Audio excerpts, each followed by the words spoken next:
As the sun begins to peer out on a beautiful blue-white Saturday, it's two different shades of blue going at it in the Big Ten tournament quarterfinal round as the 3-seeded Penn State Nittany Lions host the 6-seeded Johns Hopkins Blue Jays at Panzer Stadium. Justin Chevalella joined alongside Hayden Lewis. And Hayden, it wasn't too long ago that these two teams faced off. Penn State pulled off the 10-4 victory, and it was behind the offensive powerhouse that is Matt Traynor. Yeah, you see him on your screen, number 22 there in the huddle. 7 goals and an assist 2 weeks ago against Johns Hopkins. However, Coach Tambroni noted he can't have a guy putting up 8 points when his team scores 10 goals total in a contest. He needs more balance on his offense. Traynor right now projected 18th overall, 5th in his position at midfield by PLL insider Adam Lamberti for the upcoming PLL draft on May 6th. 9th overall on the inside lacrosse. There's Logan Callahan right here, starting face-off guy for Johns Hopkins. He's been excellent. He's 9th in the country with a 62.1% at the face-off strike. If he wins and controls the middle of the field for Hopkins, they can stay in it because they've struggled offensively. Callahan won 7 of 15 face-offs the first time these two teams met. A couple of violations thrown in early in the game before evening out the face-offs against Colby Baldwin later on. And then we go to net. It's Orange Alignus getting yet another start for Johns Hopkins. Hadn't played prior to in the first 7 games, but has started the last 6, and he's coming off his career best 20 saves against Maryland, keeping the Blue Jays right in the contest. Yeah, it would have been a 15-8 game rather than a couple-goal game if Orange Alignus did not stand on his head the way he did against Maryland last weekend. And that's a huge rivalry game for a goalie that transferred in from Ohio State because of a guy named Caleb Fyock, Big Tasty. So he comes to Hopkins, expects to back up Stout, who won the position battle. Because of an injury, takes over. But for Penn State, it's Jack Frassian, who's having an offseason, still projected to be the 3rd goalie taken off the board in the PLL. May be some difference in that depending on how things shake up. But he's an excellent netminder who's taken a step back this year. It should be exciting in this game. And Frassian, just 4 goals allowed over the last 2 against Johns Hopkins and Rutgers. So playing his best lacrosse at the right time as the opening face-off is still on the ground, and now it is going to be scooped up by Baldwin. Baldwin in the offensive side, tried a behind-the-back pass to Traynor, and Traynor gets smashed early and is down on the turf. And there is a flag thrown. It was Liam Burke, the talented freshman for the Blue Jays, getting all of Traynor on that one. And that's something to note here. Watch this hit. It's up high in the shoulder area, head area as well. We'll see what the official ruling is. Traynor missed a few games this season with an undisclosed injury. It's not been reported what it was, but he missed a couple games. He's been great since coming back, but if something continues to linger around and plague him, Penn State can run into some trouble. Traynor did have to hop off the field for a little while in the first meeting just about 2 weeks ago before these two sides, but he ended up returning. He had 7 goals and an assist in that first contest. 8 points is tied a career high, as did the 7 goals. Is now Penn State man up. As Luke Wallstrom circles around from X, gives it to Ethan Long. Wallstrom to Kyle Lehman, back to Wallstrom, up top, Long, his shot scores! Bounces past Jelinas, and Penn State is up early as they get the man-up goal. Coming into the game, 43.2%, 16 of 37 on the season, good for 19th in the nation on the man-up, and right there, Ethan Long. Bouncers go, ladies and gentlemen. If you're watching at home, you're a young kid, your coaches are going to preach it to you. Bouncers will go, and that right there, a beautiful shot from Long. An excellent player. He's a very cerebral player for Penn State. That's something Jeff Tambroni talks about a lot. He's a smart player. You see it here, though, with the bouncer. Off stick, off hip on Jelinas. That's a hard save to make as a netman. It was unreleasable, too, for Burke, so Penn State still on the man advantage for another 43 seconds. They've already gotten out to the 1-0 lead. You remember in the first contest between these two, Penn State and Johns Hopkins scored a combined 2 goals in the first period. It was Penn State opening it up in the second quarter, as now Baldwin will get another face-off. Or still on the turf, Brendan Leary picks it up for Penn State. Sophomore. Gives it over to Kyle Lehman. Penn State up early in the Big Ten tournament quarterfinal. Winner goes on to Ann Arbor. to face the number 2 seeded Maryland Terrapins. Johns Hopkins coming off a loss to the Terrapins as a behind-the-back pass from Trainer finds Long. Amon goes to Lehman. Johns Hopkins coming off a loss, just a couple goal difference between them and Maryland a week ago. Trainer, Amon fakes his shot. It's now on the turf. Ground ball loose, and it will find its way into Jelinas's crease. So man advantage expires for Penn State.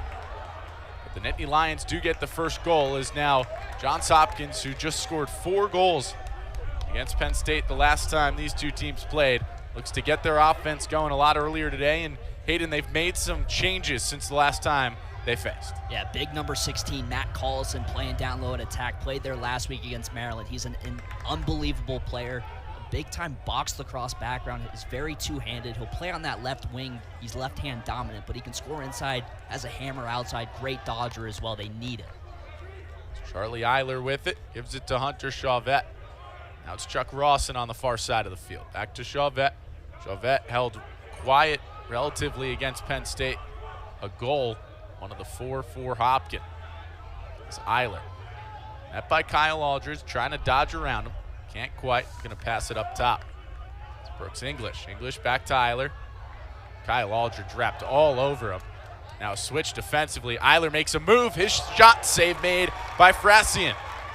Frassian passing 600 saves in Penn State's last contest. Just the 4th Nittany Lion goaltender to reach that plateau. As Leary quick the other way for the Nittany Lions.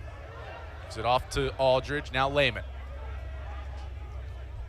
Lehman's going to slow it down.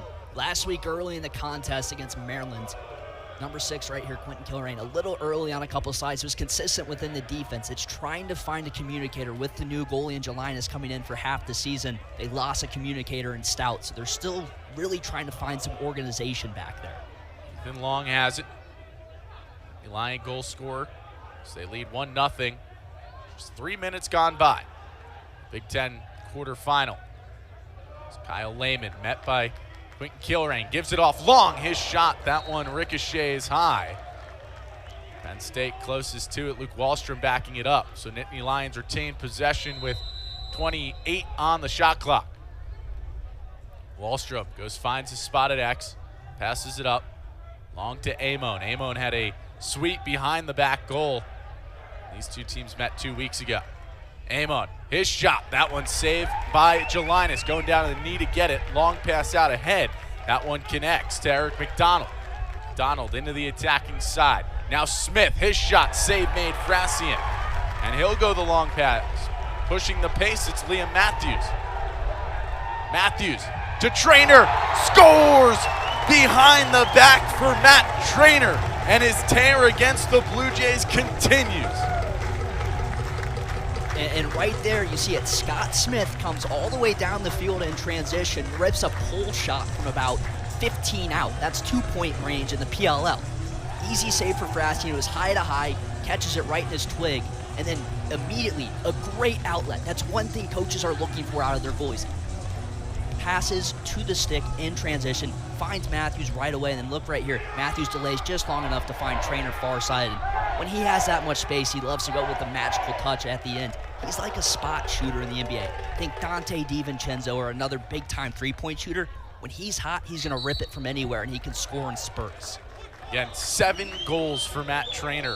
The last time they met, Trainer sitting atop the Big Ten in points per game with 4 and in goals per game with 3. Missed a couple of games, as Hayden said earlier, but since returning has been nearly unstoppable. That is 31st goal of the season, 45th point. In his 11th game played, he has started all of them for the Nittany Lions, and they're out to a 2-0 lead. Just over 4 minutes gone.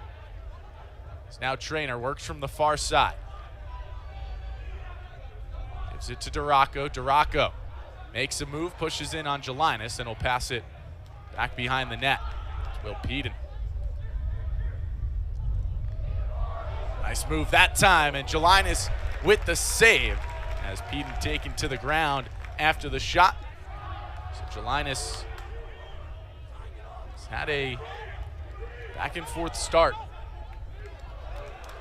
Two goals allowed and 2 saves so far for the junior from Massachusetts. Penn State leads 2-0, 10 minutes to go in the first. Winner advances to play Maryland in the Big Ten tournament semifinals.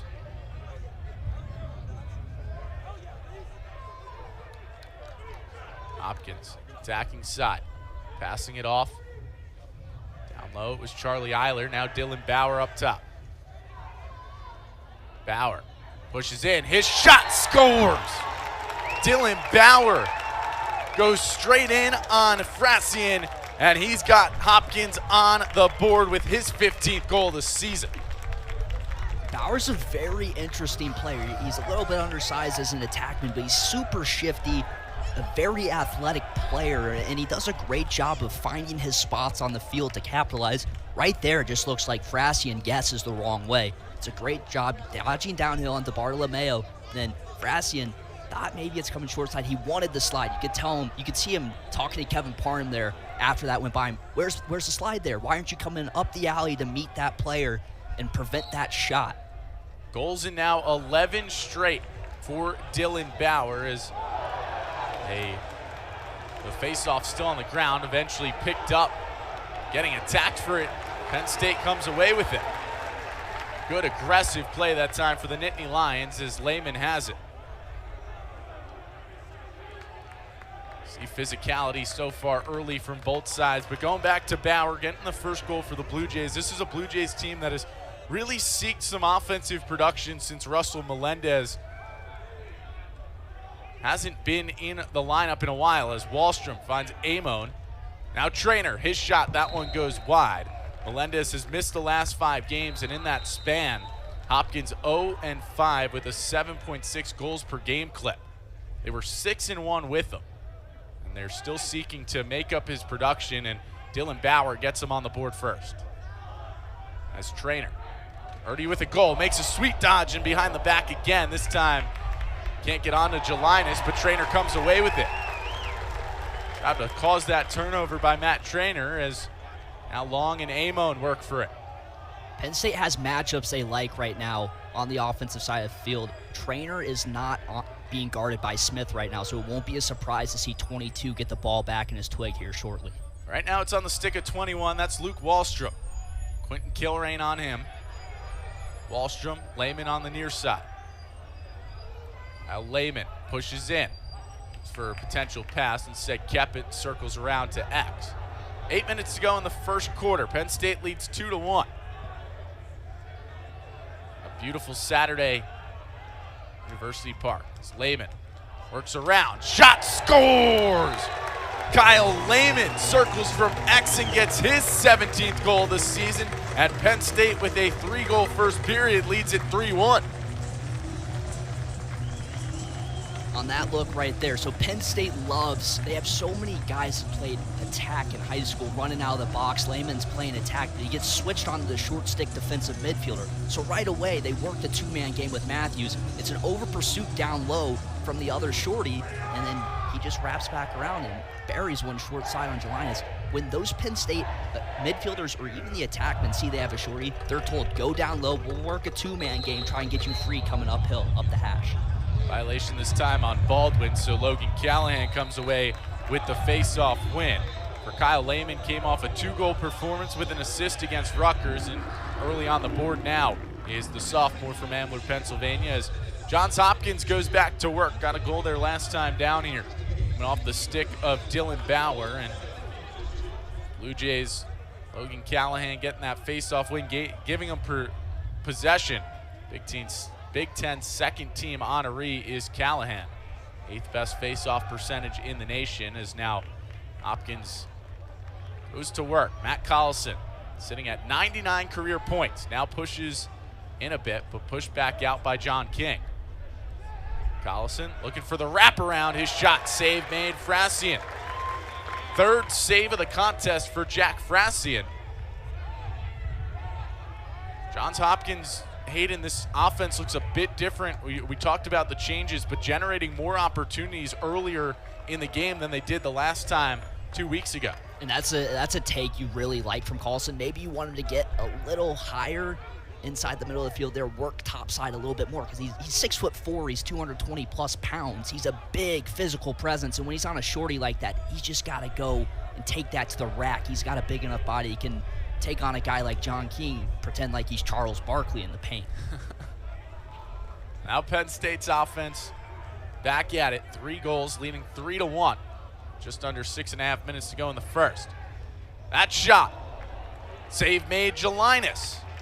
It was bouncing up in the crease. Looked like there was a chance it bounced behind him, but Jelinas recovered and made now his 4th save. So goalies flashing early. Jack Frastian with 3 saves. Jelinas with 4. As now Hopkins quick, and there's Collison. He gets the goal, his 100th career point, and Johns Hopkins cuts the deficit to 1. And this is where Penn State struggled the most this season. It's transition defense. When they play settled defense, they've been rock solid. They held Rutgers scoreless in settled offense for over 45 minutes last week. But you see here, great pass by Liam Burke. It's a late slide from Kevin Parnham, and when Carlson has that much space from inside 7, he's going to bury it every time. He's so crafty. He can go low to high. He can go low to low like he did right there on that goal. He's a guy, you've got to know where 16 is on the field at all times in the game.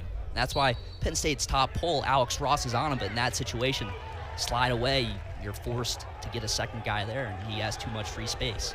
Gills took the face-off that time for the Nittany Lions. They win it, and now Leary, bounce shot, jump shot, score! Brendan Leary with the quick answer, his 4th goal of the season, 4th goal of the contest for the Nittany Lions, and it's 4-2. 2 of his 4 goals, by the way, from his own side of the midfield line. He's got 2 goals against 10-man rides, but you see it here. Another one of those guys, he played both sides of the field in high school. Right there, a beautiful jumper, fading away from the cage.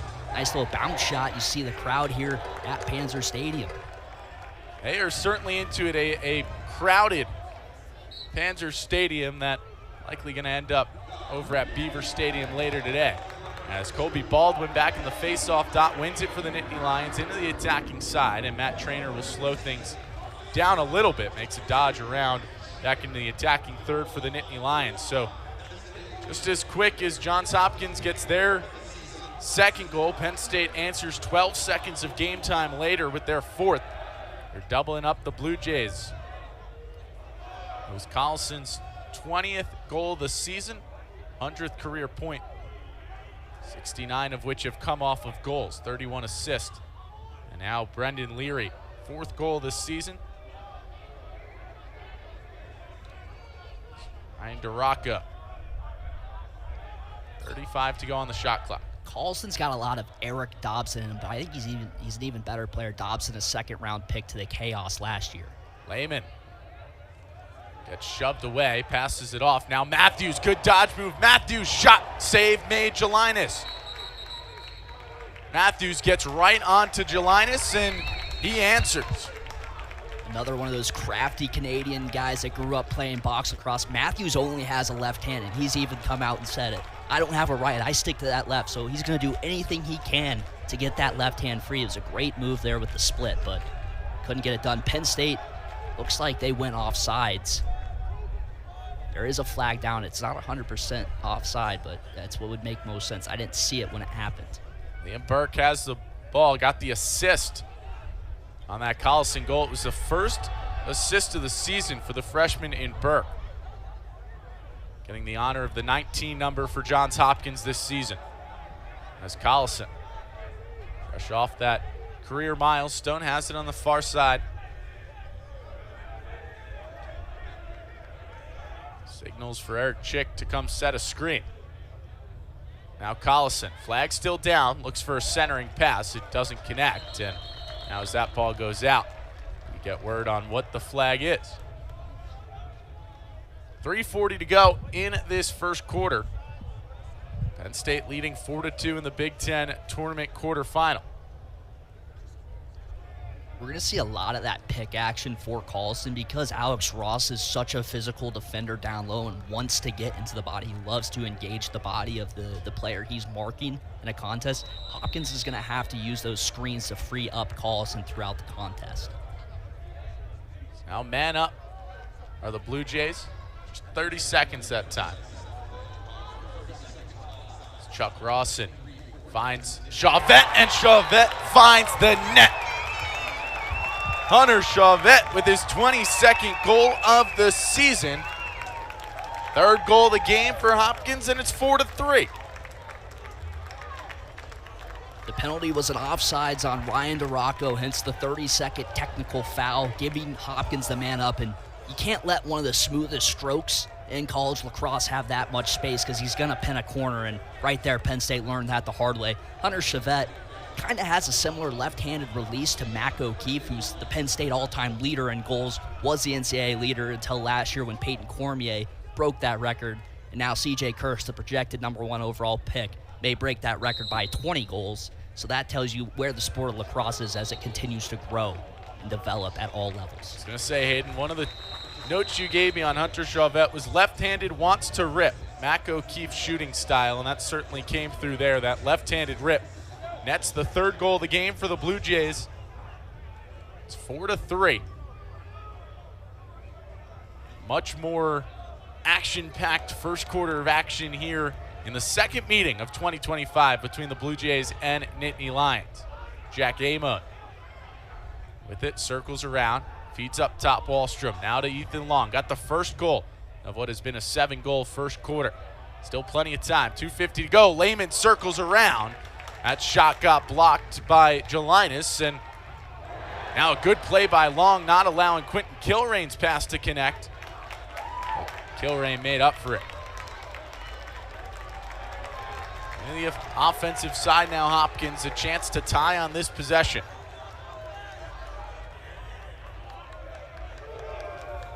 Jimmy Ayers sits up top. Finds Chuck Rawson towards midfield. Rawson into the attacking side. Gives it back to Ayers. Ayers, sweet move. Shot save made by Frassian.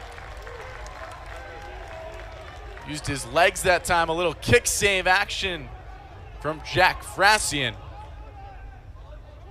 Keeping Hopkins off the board with their fourth.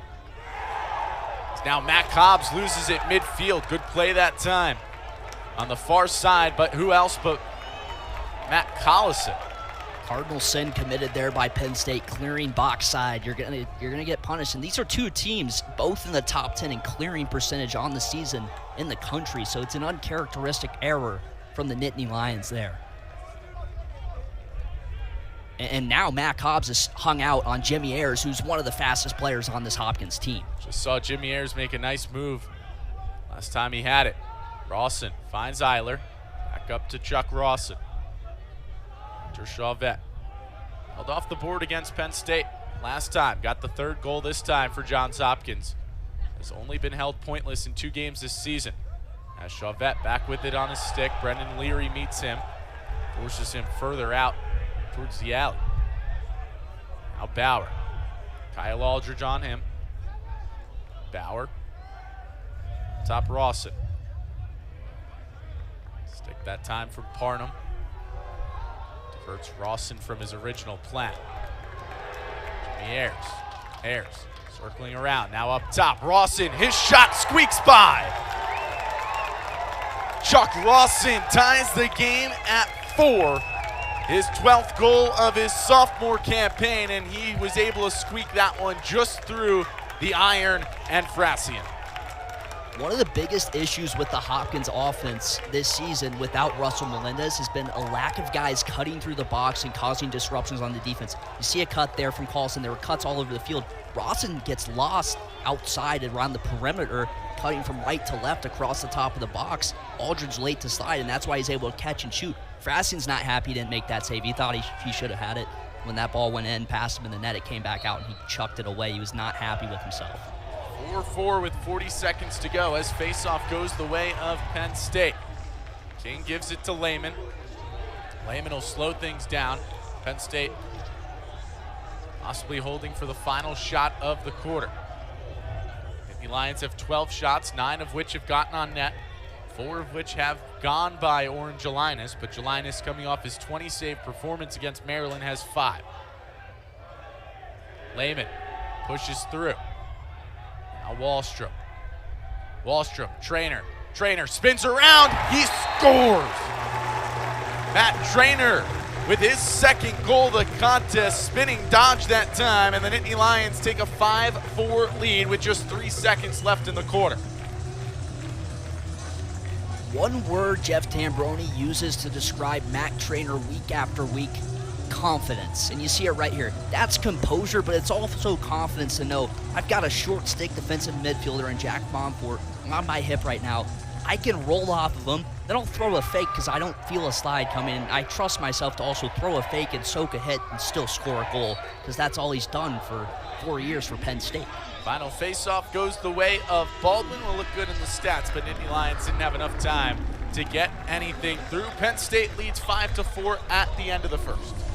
The biggest thing for both teams, you've got to figure it out defensively in the settled looks. Hopkins, they gave up a man-up goal, so did Penn State, so it's really 4-3 in terms of settled looks. Penn State gave up one in the transition game as well, so did Hopkins, so it's 3-2 settled defense. Penn State's strength is their settled defense. Hopkins' strength is also the defense because the offense has struggled all year, so they have to bunker down here.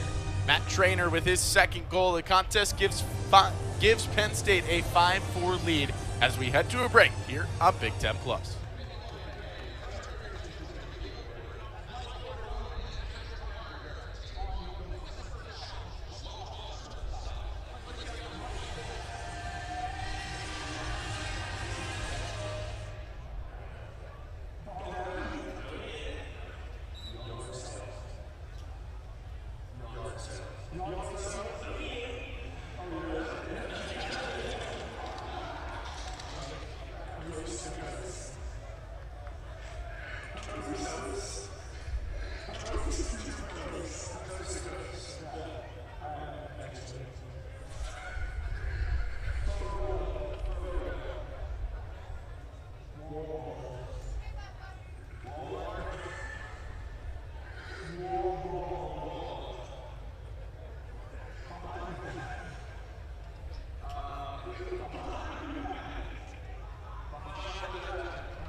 Penn State leads 5-4 at the end of the first. We welcome you back here for the second quarter on Big 10 Plus. And Hayden, it was an eventful first quarter, a lot more eventful than the time they met 2 weeks ago.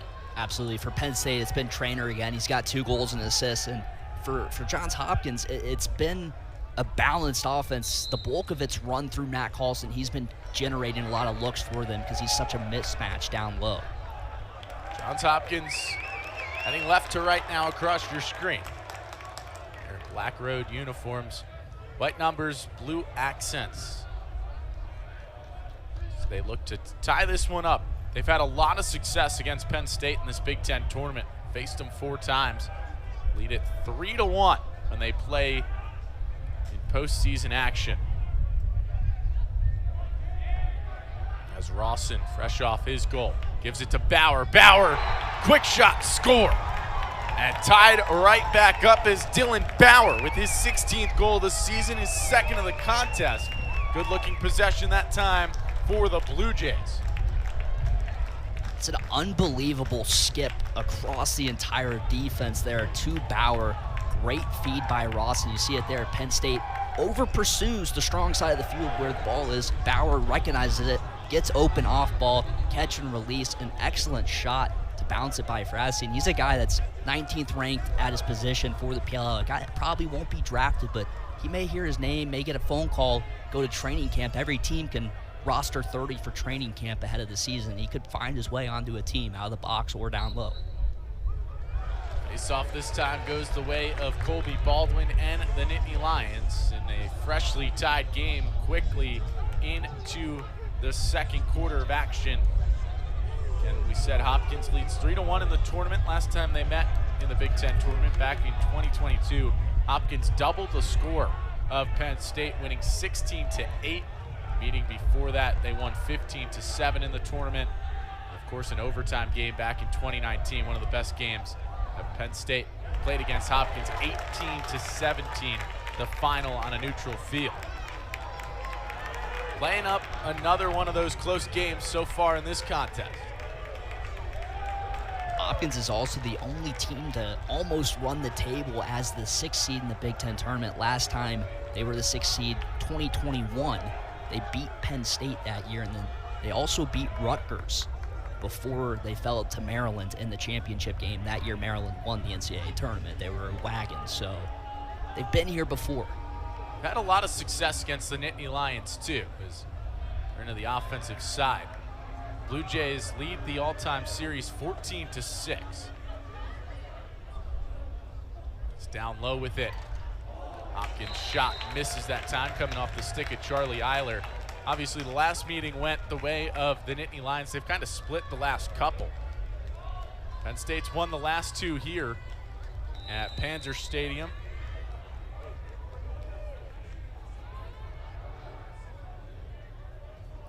A couple of years ago, it was a double overtime game. Kevin Winkoff swept across the top of the box from left to right here on this side of the field for the game winner. It was an amazing game under the lights here at Panzer. Eiler spins around. Centering feed that time for English. Shot misses well wide. Backing it up that time on the far side is Matt Collison. At Homewood, though, Johns Hopkins 9 consecutive wins in the series. As that pass out to Bauer. Shot. They've gotten a piece of Frassian or the iron. So it redirected. And it resets the shot clock. Good looking shot from Dylan Bauer today. Birdie with 2 goals. That one nearly a third. Hopkins is catching Penn State. The defense is sloughing inside onto the strong side late in the clock, and Hopkins is finding lanes to skip it across the box for free looks. It's great offense right now from them. Rawson. Out of Hunter Chauvette. Chauvette. Gonna spin around and now makes a different dodge there against Bartolomeo. Now Aldridge on Bauer. Bauer gonna spin. Doesn't quite have the lane. Goes down to Chauvette, and that shot goes well high. With 23 seconds to go on the shot clock. There's another one of those skip passes that time for Hopkins. She couldn't quite bury it. It's English. Now to Collison. Collison. Shot save made by Frassian. That ball hits the pylon over at the box. It's the closest to it. Penn State may work into a zone here with this extended defensive possession. We'll wait and see what happens, but it would not be a shock. They've rolled into a zone multiple times this season when extended, but right now it's staying man based on how Alex Ross looked like he was going to approach Collison if he got the ball. 2 shot clock resets already in this possession for the Blue Jays, commanding the pace in their attacking side. Dylan Bauer. Top, it's Liam Burke, the freshman. Now Jimmy Ayers. Ayers, Collison. Blocked that time by Parnell. Collison comes and collects it. 16 on 16 crime that time. 15 seconds to go on the shot clock.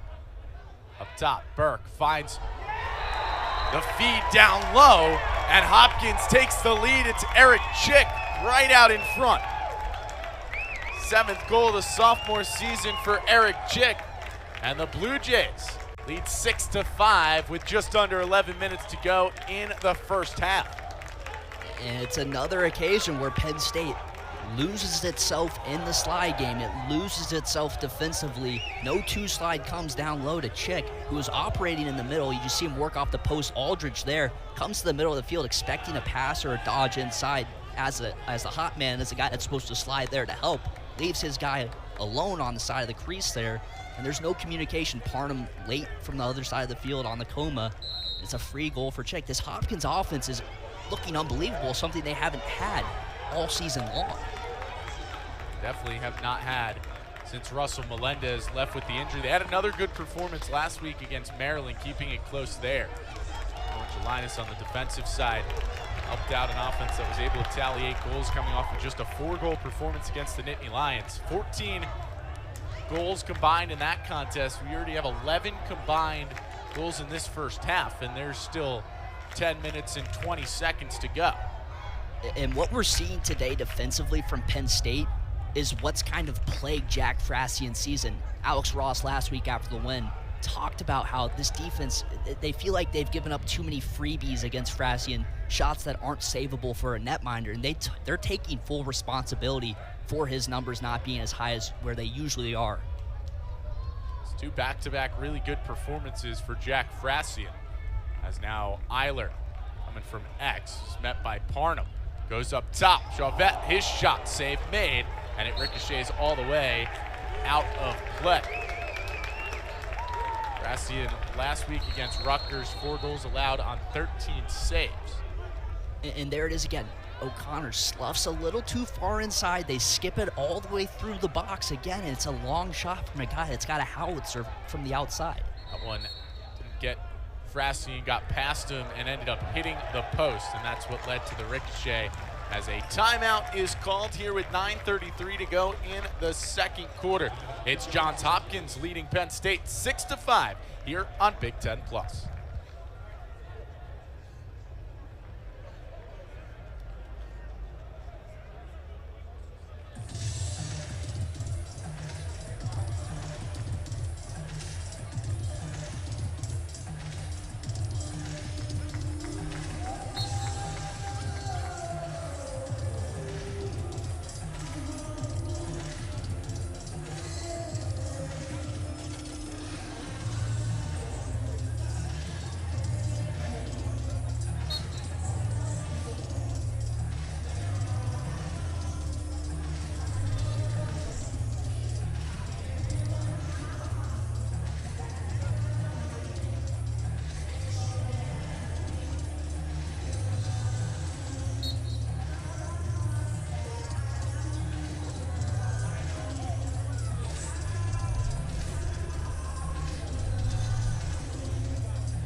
Johns Hopkins leads 6-5 as the centering pass found Eric Chick, and Eric Chick found the back of the net past Jack Frasian, and the visitors lead here at Panther Stadium. Big Ten tournament quarterfinal. Winner goes to Ann Arbor to play number 2 Maryland on Thursday before the Big Ten championship takes place on Saturday. Justin Chevalella joined by Hayden Lewis, and Hayden, Johns Hopkins has been suffocating Penn State on the offensive side, in their attacking side, that is, as Penn State hasn't touched the ball since the 13:50 mark of this quarter. As Eiler circles around, Parnham on him. Chuck Rawson goes and takes some more time out in that far side area near the sideline.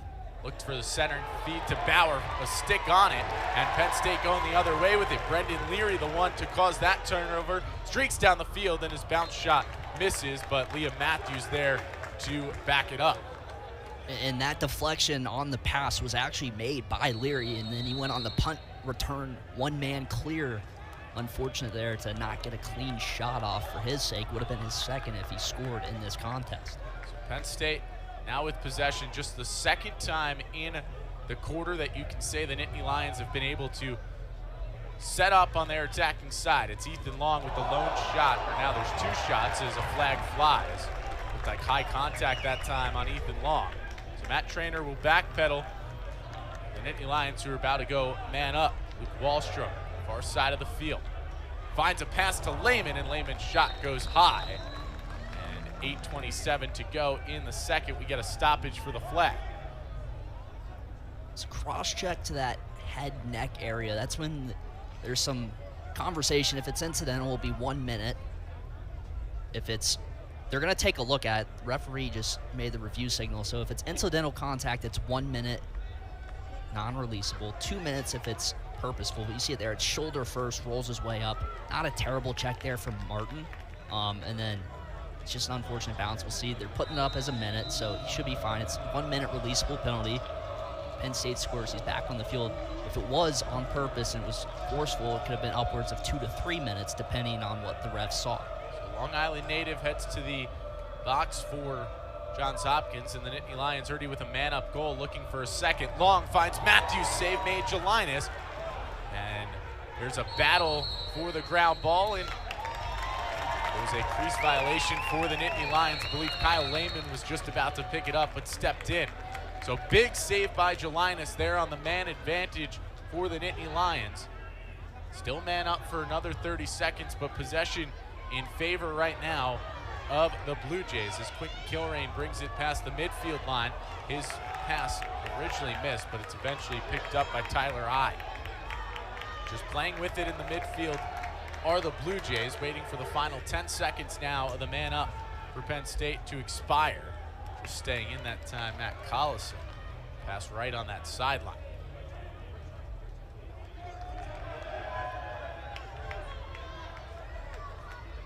Blue Jays lead it 6-5, 7:20 to go in the second quarter. Bauer, now Jimmy Ayers. Ayers to Collison, right on that Big Ten logo. Collison, Alex Ross on him.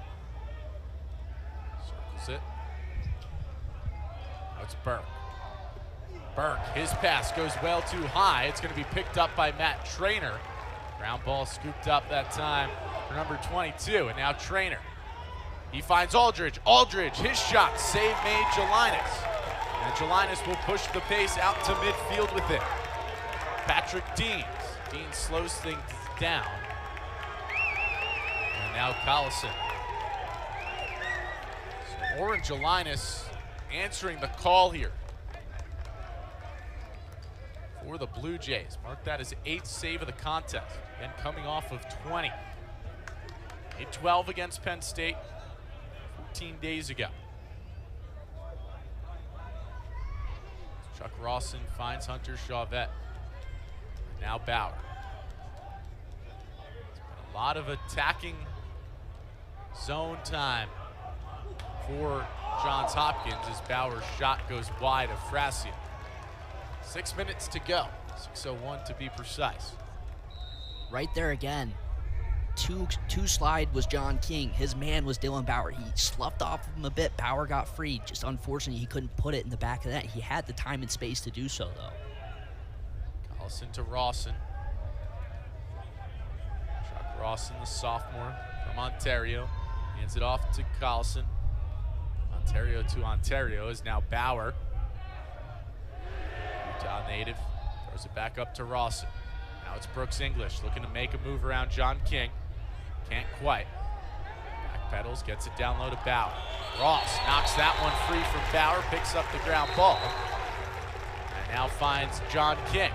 King into the attacking third for Penn State, gives it to Trainer. That Trainer trying to go to work against Scott Smith. Smith against Trainer. Trainer has to backpedal into the midfield area.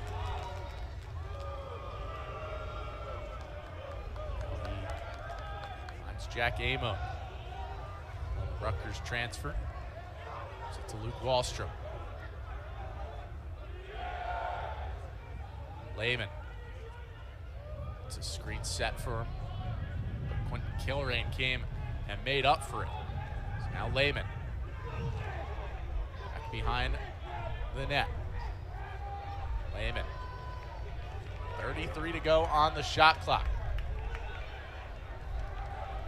Nowhere really for Kyle Lehman to go here. Quentin Kilrain. And Now he's pushed down and turns it over to Warren Gelinas.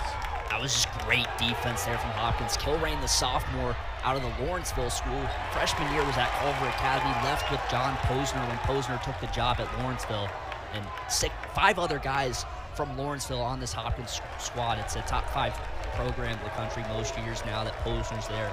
Excellent coach, excellent staff. Posner's been fielding calls here recently because he's got a lot of former Culver players that may be drafted, including Brooks English's 2 brothers, Ty and Sam.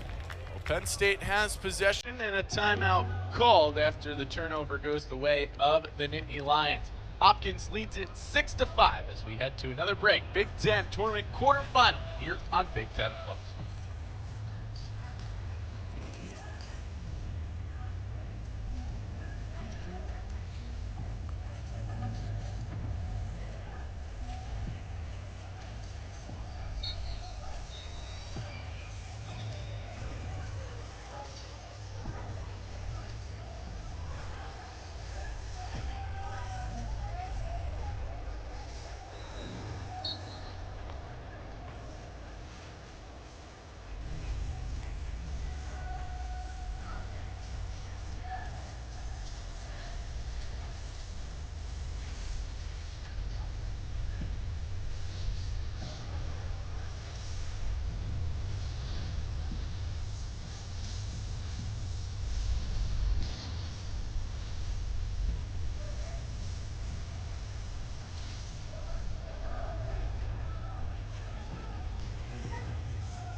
A packed house for the Big Ten tournament quarterfinal here at Panzer Stadium. The blue and white, both shades of it, showing up on this beautiful Saturday, April in State College. Justin Chevalella, Hayden Lewis, and Hayden just noted in that break that it is yet another lengthy streak that Johns Hopkins not allowing their opponents to score 22 times this season.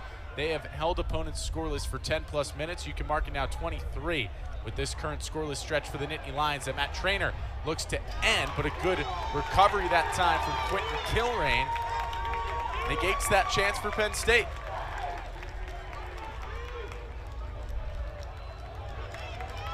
Center with it. It's Jack Monfort. 3:30 to go in this first half. After 9 goals in the first quarter, just 2 in this second, both of which have been scored by the Blue Jays. Looking for an upset victory, 6 seed over the 3 seed. As Eric Chick has a goal in the contest. Finds Collison, who finds Bauer.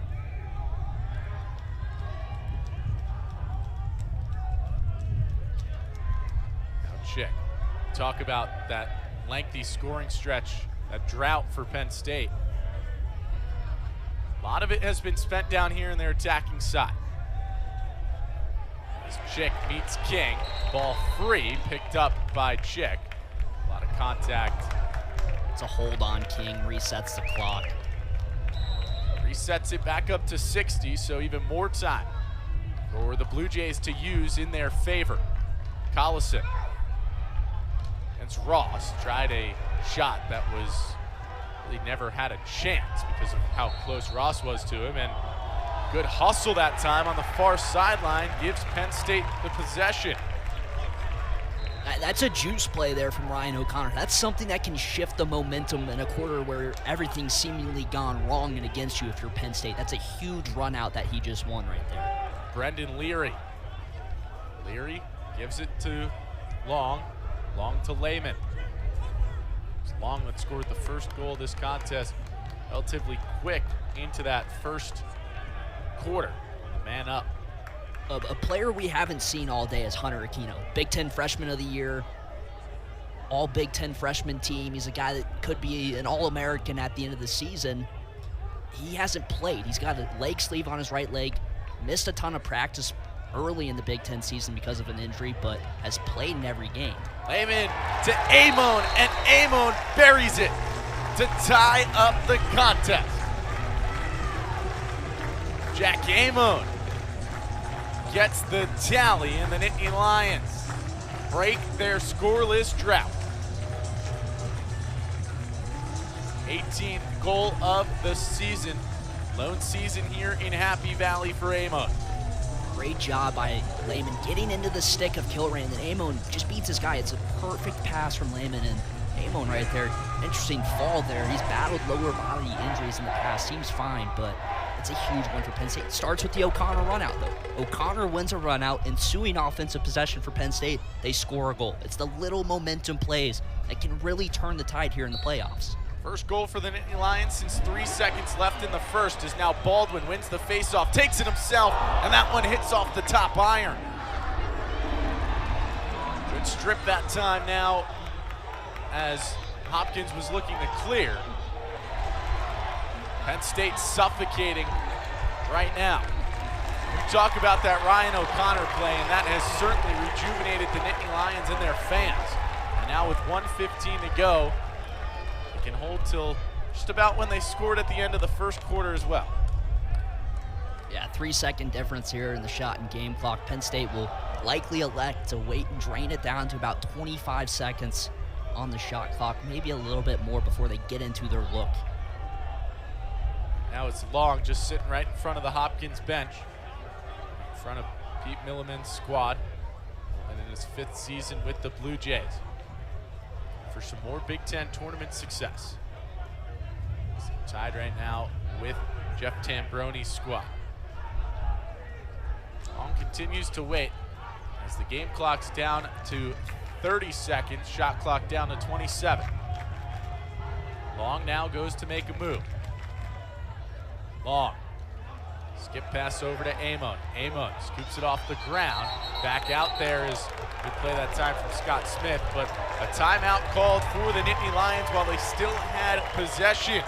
So Nittany Lions just tie it, looking for the go-ahead goal right before half. They have the timeout called. So we head to a break here on Big Ten Plus.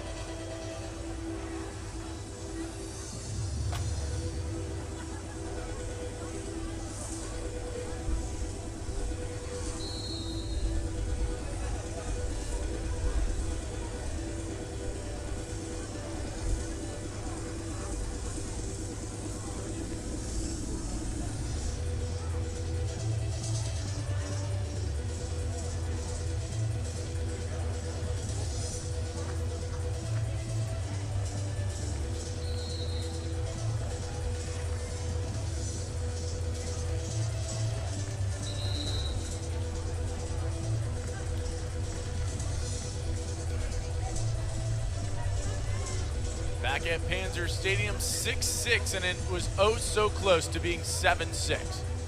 You see it here, Baldwin just right down Main Street, bouncer just off the top of the iron there. Baldwin, he's super athletic. One of the players Jeff Tambroni said is probably the most athletic player on his team. He's playing face-off, played offensive midfield in high school, so has that dodging background. Had a sick goal early in the season where he split by a Stony Brook defender and buried one on the run. He's a guy that can do that in any game, and it started with a clean clamp.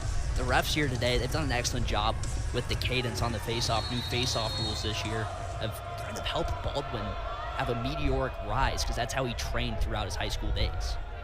Kyle Lehman, Penn State's got 7 on the shot clock. He moves in. His shot scores. Left-handed rip for Kyle Lehman. His second goal gives Penn State the 7-6 lead with just 7 seconds left in the half. The growth of Kyle Lehman in the Big Ten Conference this season is something that's excellent to see if you're Jeff Tambroni and you're John Haas on the Penn State sideline. He's kind of the heir apparent to this offense when Matt Traynor graduates. You see it there. A nice little split past Kilrain, who's a hard guy to beat on a one-on-one dodge like that. It was just quick, shifty move. He practiced a ton with TJ Malone last year, learned how to manipulate his body off the dodge, and you see it, another off-stick, off-hip shot getting past your line as Penn State knows where to put the shots against him. Hopkins will have one last chance. Burke takes the long shot, and it goes wide. So Penn State, in both the first quarter and the second quarter, take a late lead on a goal. In the first, it was Matt Trainer. In this second, to go up 7-6, it was Kyle Lehman. And the Nittany Lions will take that one-goal advantage into half. And it's a second quarter where Penn State has a lot of negatives, not many positives, but going into the break with the lead is something that if you're on that sideline, you're happy with just seeing the way things unfolded in quarter number 2. For Hopkins, the offense has been there. The defense has been pretty solid too. There's a lot to build on, and they can go on a sneaky run here and win this game still. Well, much of that second quarter was spent in the Johns Hopkins attacking side. They net 2 goals, but the Nittany Lions with 2 late goals in the period head into half, leading 7-6 here on Big 10 Plus.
It's the Big Ten tournament quarterfinal round as number 3 Penn State hosts 6-seeded Johns Hopkins. And right now it's the Nittany Lions leading 7-6. Justin Chevalella, Hayden Lewis here on Big Ten Plus. And Hayden, it was an offensive dominated first half, 13 combined goals after, well, the last time these two teams faced, it was 14 combined the entire game. The big change is the Hopkins offense has been balanced today, and they're doing a great job of skipping balls, skipping passes through the Penn State defense from low to high, allowing their outside shooters like like Chevette, get free, go left-handed, low to high, mid to low, whatever he wants to do. He's getting the looks, and Carlson down low, winning his dodges, creating separation for the offense. For Penn State, they went 10-plus minutes without a goal from the end of the first quarter through most of that second quarter, but they found it late. They need to continue to spin the ball around. With Hopkins this year, their biggest issue offensively has been poor takes or just bad decision-making on when to take a shot or when to pass it. They've cleaned that up here this afternoon, and that's why we have such a close contest. It's been an excellent game so far through 30 minutes. You think back to that second quarter, Johns Hopkins just controlled pace nearly the entire time, but over the final 3 minutes or so, the Nittany Lions got 2 goals to tie the game and then take the lead, with Kyle Lehman standing as the go-ahead goal at the moment. Colby Baldwin takes the face-off here against Logan Callahan. It's been a good day at the dot so far for Baldwin, as this ball is still free now on the Penn State attacking side, and it's going to go the way of Johns Hopkins. No, the way of Penn State, calling it a push. Liam Matthews picks it up for the Nittany Lions. Underway. Nittany Lions moving left to right. Chrome helmets, home white uniforms with blue letters and numbers to go along with some blue shorts today. It's Matt Traynor, 2 goals. Looking for another hat trick in his illustrious Penn State career. Lehman getting pushed and met by Scott Smith. A lot better performance today against Traynor for the Blue Jays. Specifically Scott Smith as well, who has followed Traynor everywhere. Wallstrom. Now Lehman right out in front. It was Matthews getting a shot off. Save made by Jelinas. A little bit of a cluster out in front of Oren Jelinas, but stayed with it and gets himself another save. That quick stick for Matthews, it's something that Coach Tambroni's talked a lot about. He wants to get Matthews on the field in those inside looks because he's got industrial-sized, dumpster-level, filthy hands. Like, they are nasty. It's the Canadian box game that he played. He's great inside. You saw it there. That ball was in his stick for less than a tenth of a second. Couldn't quite come away with the goal that time. So now it's Hopkins and Chuck Rawson. Collison again scored his 100th career point on goal earlier in the contest, his 20th of the season, 69th of his career with the Blue Jays. Collison looking for a feed out in front to English, but it was deflected out of play, and it goes the way of Charlie Eiler and the Blue Jays. Just about 2 minutes gone here in the second half. Winner goes to take on number 2 Maryland in Ann Arbor on Thursday in the Big Ten tournament semifinals. Championship to follow on Saturday. As that one hits off the iron. Shot that time from Eiler. Picked up off the ground that time from Rawson on the far side, and got a stoppage of play.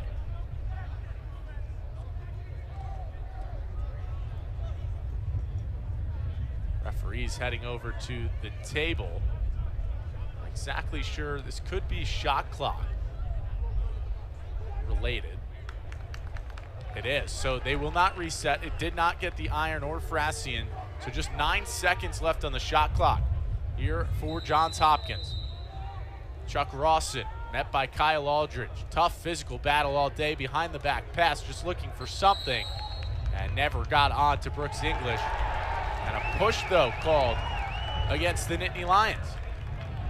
So it will stay with the Blue Jays, and it resets the shot clock for a minute. Hopkins full on had defensive personnel. Patrick Deans, the LSM, came on the field, was hovering around the midline, expecting there to not really be a chance for the offense, but a push from Parnham gives them a fresh 60. So he's back off the field, and they're rolling that first midfield unit again. This is relatively similar to how Hopkins used their possession time back in that second quarter. Not looking for the quick shots, just looking for the right shot. And in the time, they keep the ball out of the hands of the formidable force that is the Penn State offense. It's Collison. Now Eiler. Eiler in on Frasian. Save made. Rawson gets the rebound, His shot goes through the crease. Collison now with it, gives it up top to Chauvet. Wild sequence there. Penn State survives for now, but Eiler looking to change fortunes. That shot goes well out. Kyle Aldridge chases it down for Penn State. Good defensive possession that time for the Nittany Lions to keep their 1-goal lead. Right here, that's a great job getting inside there from Eiler. A better save, though, from Frasian, who makes it with the chest protector, and then Penn State's defense did a great job of collapsing in on the other looks. Those great crease collapses from the defense to prevent any loose change pickups in front. Probably tell here on your screen, it has really gotten sunny at Panzer Stadium. A day that started with rain turned to gray clouds, and the sun is doing everything in its power to make the rest of this afternoon a beautiful one in State College. Penn State's blue-white game, football spring game, set to kick off at 2 o'clock over at Beaver Stadium right up the hill. But for now, Penn State and Johns Hopkins battle for a spot in the Final Four left in the Big Ten this season.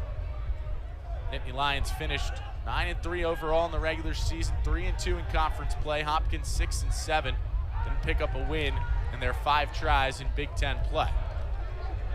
Trainer with it. Trainer wraparound and the back shot again. It was saved by Jelinas, picked up by Lehman, but can't quite get command of that ball as it goes out. Haven't called Matt Trainer's name as much as had 2 weeks ago. These two faced on another nice Saturday in Happy Valley. Orange Linus has almost made himself a 7th defender, which goalies are allowed to do. If you trust your goalie, you trust his athletic ability and his instincts defensively, they can become a 7th defender. Multiple times in this game, Jelinas has made great plays outside of his cage to help out his defense. Jelinas doing everything he can to will the Blue Jays onto the next round and see if they could make a potential push. It's that X, it's Eiler. Eiler feeds up top. That one hits off the iron. It was Eric Chick with the shot that time. It will stay with the Blue Jays. 4 bodies hit the ground, diving to be the closest and the one backing it up, but they say it was the Blue Jays there. Yeah, good run out by Carlson. Looked like Perry DeBartolomeo had him beat by half an inch, but it's closest to where the ball goes out of bounds, and relative to the ball, Carlson was the closest. Burke beat DeBartolomeo that time, ended up just feeding it down low to Charlie Eiler. We talk about Hopkins looking to extend their season right now with the way things are. Johns Hopkins not in position to earn an at-large bid, so looking for that auto qualifier to the NCAA dance. By winning the conference, they can go on a run like they did a couple years ago, but finish the job this time around. As Chick moves in on Frasian, that shot. They got a piece of the iron again. Backed up by Liam Burke. They're saying Parnham won the race now, or maybe it was a crease. Didn't quite see the call on the field, but Penn State's ball. The thing to note with Hopkins, they're 16th in RPI. If you're a hockey fan, that's similar to the pairwise ranking system, but a strong RPI helps you out in the long run. If Hopkins can win a couple games, they may get an at-large bid. Penn State, 5th in the RPI, much more secure. A win would pretty much solidify them as a top 8 team that would host in the first round of the tournament, but a loss could shake that up, put them in that 8-9 area where they're kind of unsure what the future holds. One last game at Panzer, or are they on the road for the rest of the year? 16-team postseason format. The Lions to 7-6 lead. So we are scoreless so far in the second half as Matthews right out in front changes it. Good feed from Wallstrom, finds Liam Matthews right in front of Jelinas, and Liam Matthews buries it for his 17th goal. And that right there is why 51 always finds himself in the rotation on offense, whether it's out of the box as a midfielder or down low at attack. He's just so crafty inside. He knows how to find space. He doesn't need much space to put it in the back of the net. He was named to the All Big 10 freshman team this year. Redshirt freshman out of Ontario. Played at the Hill School for Brody Merrill. Most career games in professional lacrosse. A very, very tenured and known player in the lacrosse community.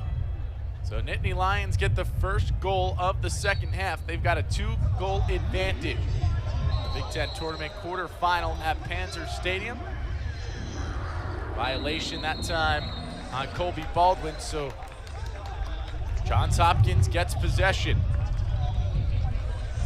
Charlie Eiler will allow for the substitutions to come on.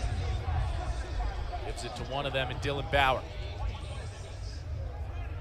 Or one of the captains for Johns Hopkins alongside Patrick Deans and Scott Smith. Long-tenured members of this team as Bauer finds Rawson. Rawson, Chauvet, top corner, score! Hunter Chauvet beats Jack Frassian, and Johns Hopkins has an answer for the Nittany Lions. That is Hunter Chauvet summed up in a 3-second clip. Catch, low to high, release, corner pent. It's simple. It's a simple game for him. You watch it here. He's hovering around the top of the box, sees some space from Aldridge. Doesn't need much space, just like Matthews. Low to high, perfectly off stick into that top right corner. And down there on the sideline, Grayson Johns, their videographer, had the perfect shot of it. So you'll be seeing it clipped somewhere later today, this afternoon. That's an unbelievable shot from one of the best pure shooters in the country. Hunter Chauvet's second goal of the game, 23rd of the season. Reed Gills was there to take face-off for Penn State. Violation on Callahan this time. Gives Penn State the possession. Right to Rocco.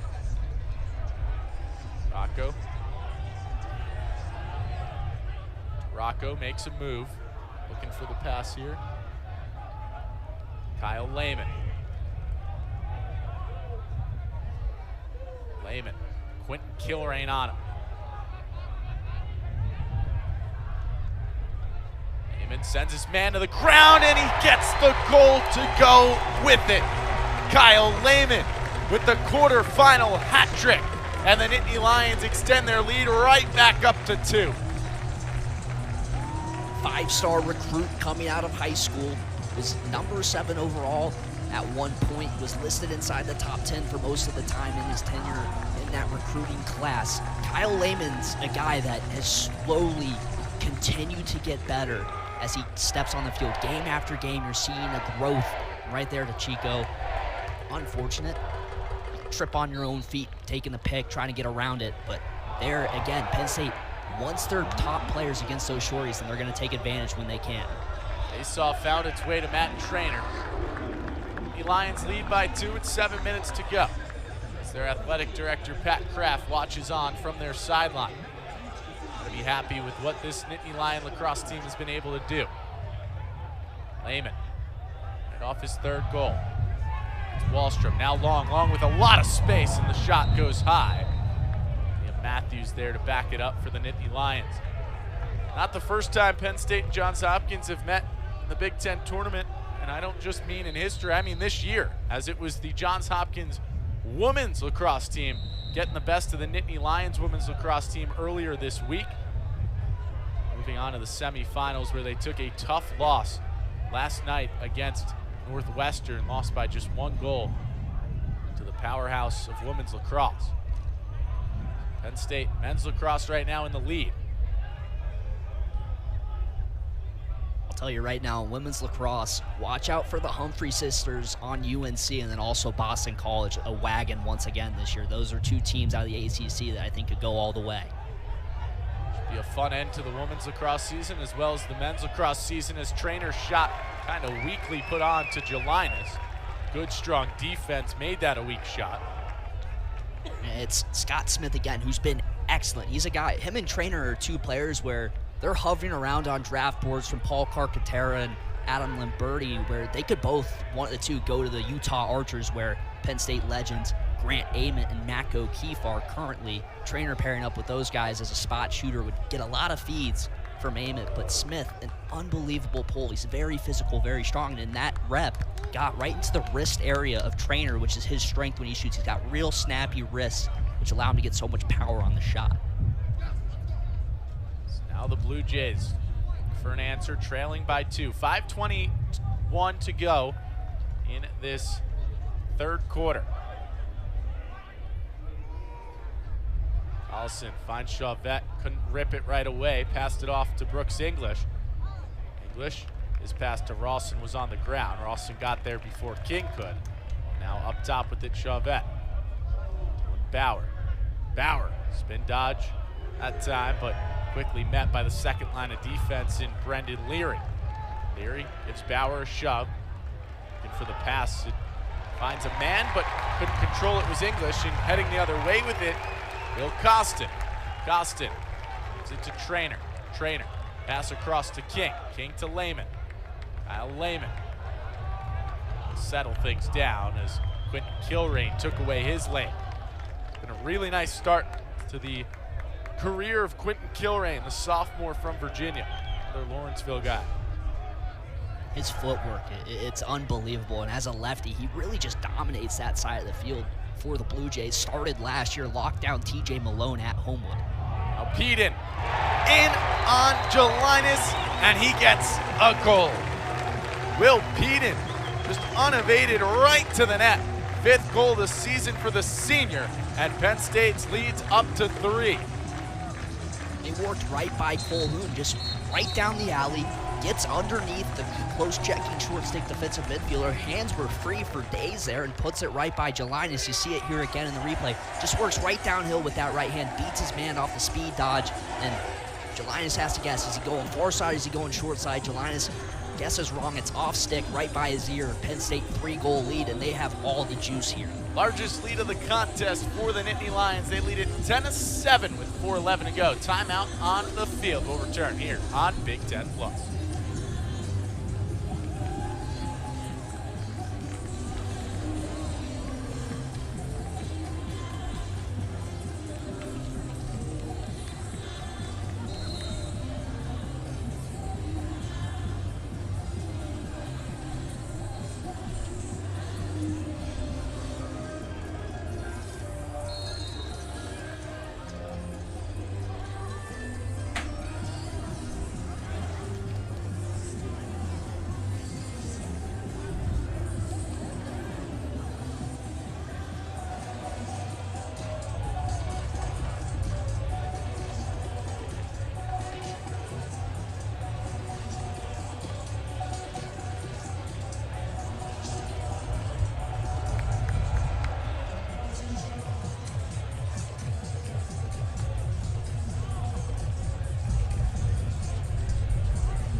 Back here at Panzer, a beautiful afternoon in University Park sees the 3-seeded Penn State Nittany Lions leading the Johns Hopkins Blue Jays 10-7.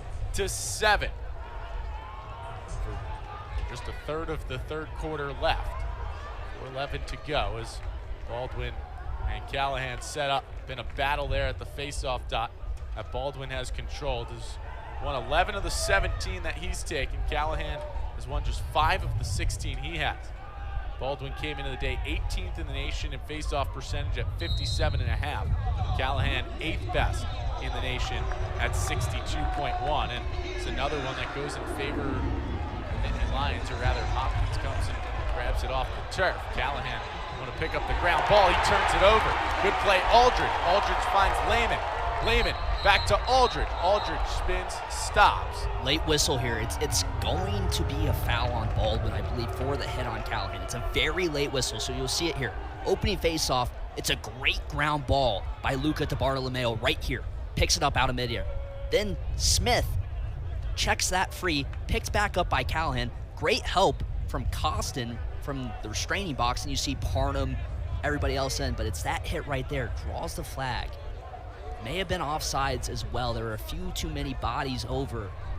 Waiting on the official word on it, but it is 1 minute, pardon me. Yeah, so man up for Hopkins. Unnecessary roughness to call on Colby Baldwin. So he took away what looked to be a quick and good possession for the Nittany Lions. Late whistle stopped Kyle Aldridge from taking a rip or either giving it to Matt Trainer. Now Hopkins is to cut into Penn State's 3-goal lead. Enter Chauvette. Rawson Tyler. Eiler working from X.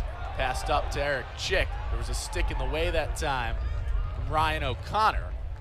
Ground ball scooped right back up from the Blue Jays and Hunter Chauvet. Rather, it was Rawson that picked it up. Now Chick makes a move around. Nice one around Will Peden, but his shot too tough that time from the angle his arm came around and up and over. A little swim move that time for Costin. 5 to go here on this man up. Chauvet, Chick, as time expires on the man up. It's Eiler, back to even. Bauer, Leary the one to come off. The Lion fans get loud. The applause that time. Man up kill. 8 seconds to go on the shot clock, and a good play that time from Kevin Parnham. Parnham calls the turnover, picks it up, takes it down the length of the field. Now Kyle Lehman slowed things down again from the near sideline. Parham's had another excellent game here for Penn State. The numbers aren't too great. He's had a couple mistakes defensively, but he's a guy mocked 23rd overall by Kevin Brown of Inside Lacrosse in terms of prospect rankings. From Adam Liberti, 32nd and 6th positionally. He's a guy, he could hear his name called late in the 4th round on draft day. Draft day happening right now in the NFL is Amon. His pass that time to Long goes on the turf, scooped up by Wallstrom. Wallstrom to Trainer. Trainer with room, his shot sails wide just to finish that point. 3 Nittany Lions already off the board in the NFL draft. Nittany Lions expecting a couple more to go as the final 4 rounds, 4 through 7, underway right now. Again, the spring game for the Nittany Lions up the hill at Beaver. Amo with space, leg save made by Jelinas. Good kick that time from the netminder. Ball still free, and the Penn State logo. Lots of contact and stoppage of play now.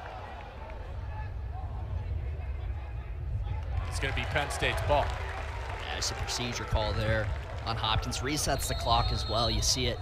Nice little battle. Here's the Colby Baldwin unnecessary roughness penalty again. And Aldridge's a guy, 3 goals on the season, multiple goals in every campaign as short stick D midi. Another one of those guys. Could be drafted this year.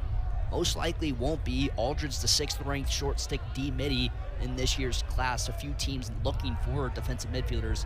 Most likely being called up as a free agent, but another guy to watch out for on May 6th.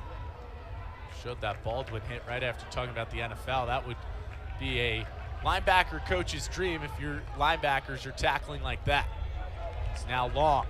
Finds Matthews. Matthews taken to the turf, trying to keep possession.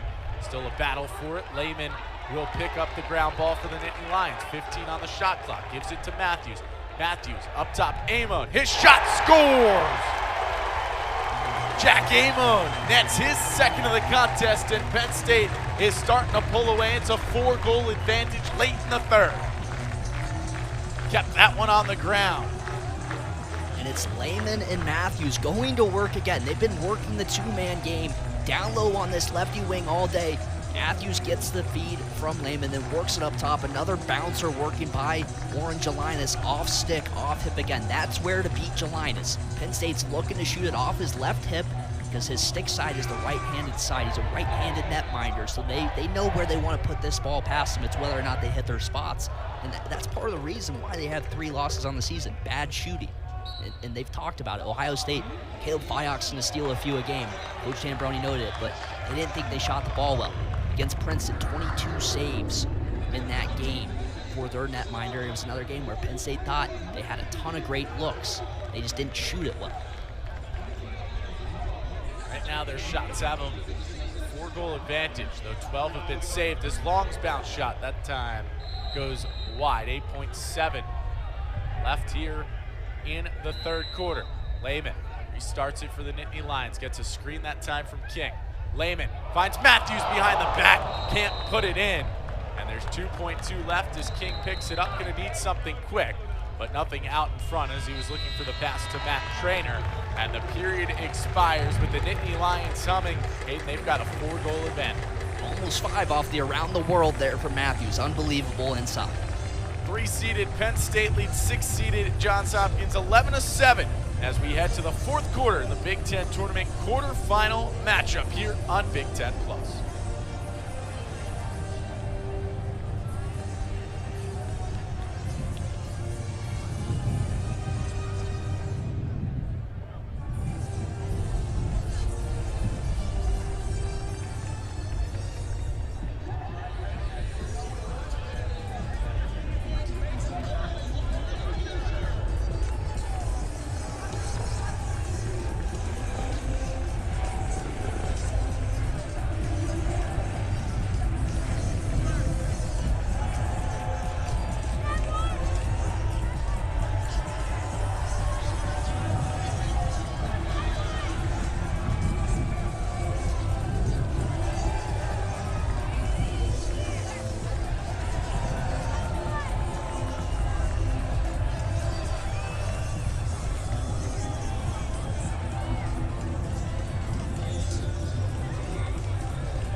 Penn State really commanded the third quarter, outscoring Johns Hopkins 4-1 to take an 11-7 lead.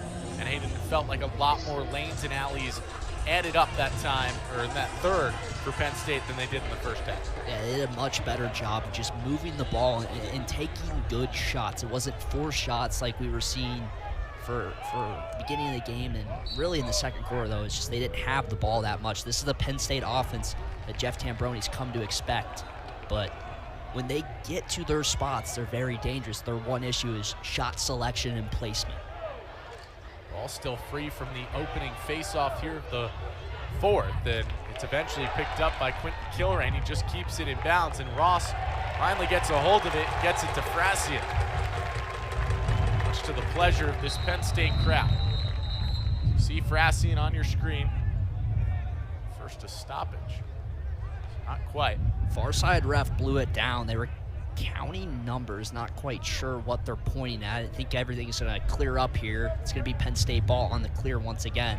But that was a great goose from Kilrain off the ground. He's unbelievable off the ground. Him and Smith will both take runs at the wing off the face-off whenever Deans is tired or Tyler I needs a break. They'll mix it up because they have so many good players off the ground. Frastian back to that point. 7 goals allowed, 7 saves. Gelinas begins the fourth quarter rather, with 11 goals allowed and 12 saves. Wallstrom takes his time on the far side, right in front of the Hopkins scratches. It's Kyle Lehman. Lehman makes a nice move there to try to get Quentin Kilrain off of him. Can't quite. Gives it to Trainer. Trainer finds Ama. Ama, his shot. That one well wide. Wallstrom there backing it up for the Nittany Lions. A senior in Wallstrom coming off a 2-goal performance versus Rutgers on a 7-game point streak. Make it 8. He's got 3 assists. And now Trainer looking for a third goal. He can't get it. Gelinas with his 13th save. And Hopkins pushing the pace the other way. Patrick Deans slowed it down right at midfield. Gave it off to Scott Smith. And Smith gives it to Jack Monfort, former Yale Bulldog. Back to the regular offensive pieces here for the Blue Jays. Yale and Penn State played an all-timer last year here at Panzer Stadium during spring break. Overtime game, Penn State, the eventual winner. TJ Malone, 9 points in that game. So right now it's Dylan Bauer, Jack Monfort, who played for Yale in that one. 4 ground balls and 2 turnovers against Penn State in that all-time classic. It's Collison. Slowed down since his hot first quarter. Dylan Bauer. Bauer. His shot. Save made by Frassian. 8th save of the contest for Penn State's senior goalie. Now John King quick the other way. King attacking side. Gives it to Matt Trainer, and Trainer will slow things down.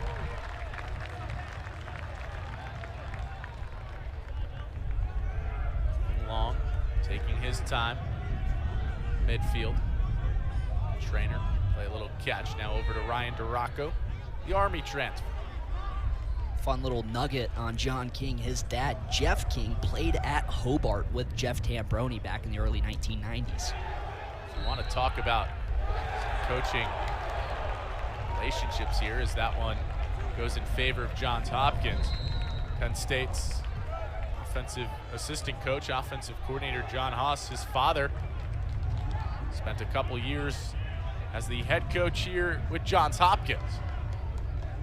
Of course, Coach Haas himself, a Maryland Terrapin in his playing days, also played for the United States, won a gold medal, but a little family competition there. You got a Hopkins coach and a Maryland son player. It's an interesting battle when those two teams scrap it out at the end of the Big Ten season every year. Can't forget to mention that Tambroni and Milliman, the two head coaches, have both spent time at Cornell in their coaching careers. Eric Chick. It's down low to Charlie Eiler. It's Peter Milliman's squad. Looking to chip away at Penn State's lead. It's Liam Burke. Burke been a lot more involved here in the second meeting between these two sides. Burke takes a rip, bounces it in. Looked like Frassian had the original read, but Liam Burke bounces it by him. And Johns Hopkins cuts their deficit down to 3. The shift from the end of the second quarter through the third quarter was a run-out one by Ryan O'Connor for Penn State. After that, they scored a couple goals, took the lead in the half, and they've built on the momentum since then. Hopkins just got a magnificent save from Jelinas in tight on Trainer, and then he won a run-out. They come down, they score. High bouncers go once again. Young kids sitting at home. If you learn how to shoot the high bouncer, you're going to score a lot of goals. But it's the little plays in playoff lacrosse that go a long way. They're not things that are going to be tracked on a stat sheet. You're not getting tracked for winning a run out. But your coaches and teammates recognize what you've done. They feel the juice you're giving your team. Liam Burke came into the contest with just 2 points in his freshman year. A goal last week against Maryland, a goal right before he visited Penn State against Michigan. He's got a 3-point performance here in his first postseason action at the collegiate level. A goal and 2 assists for Liam Burke. He's given the honor of the number 19 jersey with Johns Hopkins and the freshman from New York. He's played a solid freshman season, and what he's done today is certainly to have Johns Hopkins, Peter Milliman, and the fans all excited to see what he can do throughout the rest of his tenure with the Blue Jays. Potentially what he could do the rest of the way in this contest to help Johns Hopkins mount a comeback. Just about 10 minutes left. Hopkins needs 3. John King looks to intercept that pass, and he does so, and he's about to get pushed out by Chuck Rawson, just throws one towards Frassian and Barnum, and the Nittany Lions come away with it. Peden out of King. Taken down at midfield stripe was Will Peden, and flags fly.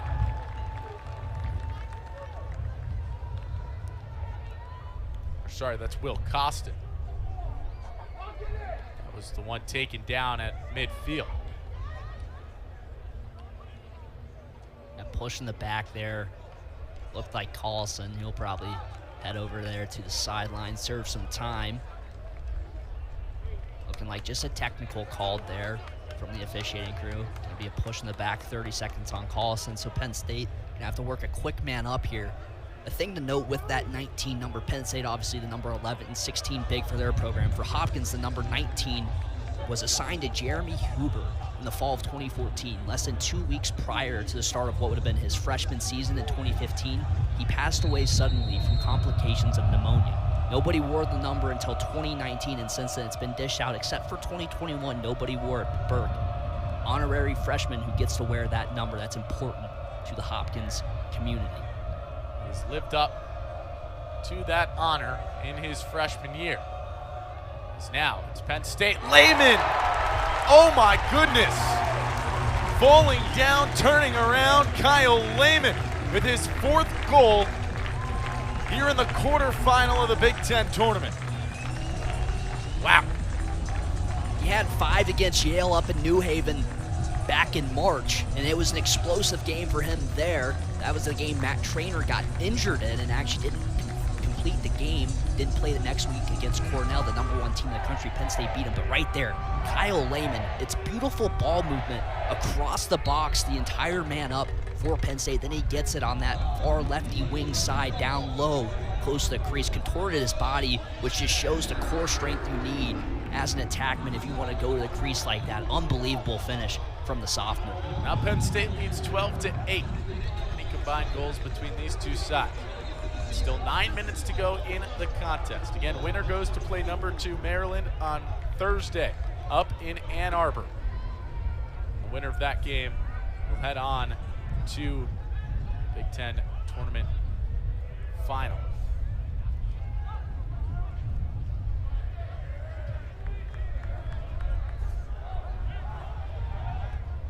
Liam Burke gonna work around Aldridge. He does so, and Burke buries it. Liam Burke with back-to-back goals for Hopkins, and now a 4-point performance for the freshman. Liam Burke has been excellent. You see him there working Aldridge, gets that right hand free for the jumper.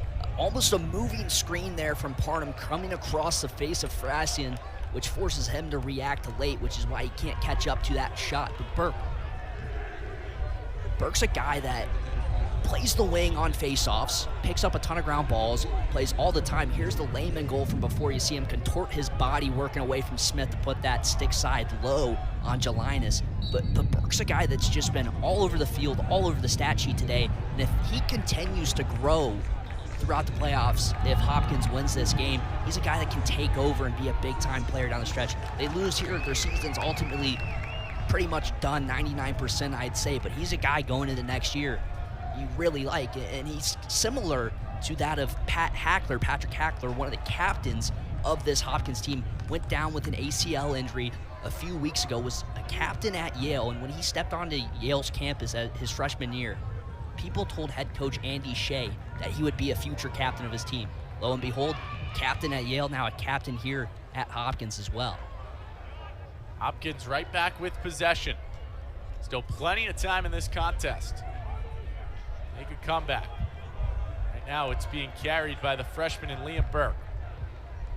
Now Dylan Bauer. Bauer to Charlie Eiler. Eiler working on Parnham.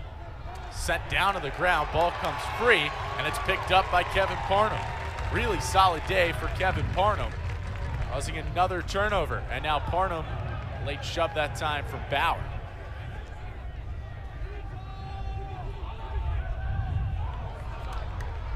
King with it in midfield. Just over 7 minutes left. Penn State seeks advancement in the Big Ten tournament. And that will help them in terms of their position in the Big Dance. That's the NCAA tournament.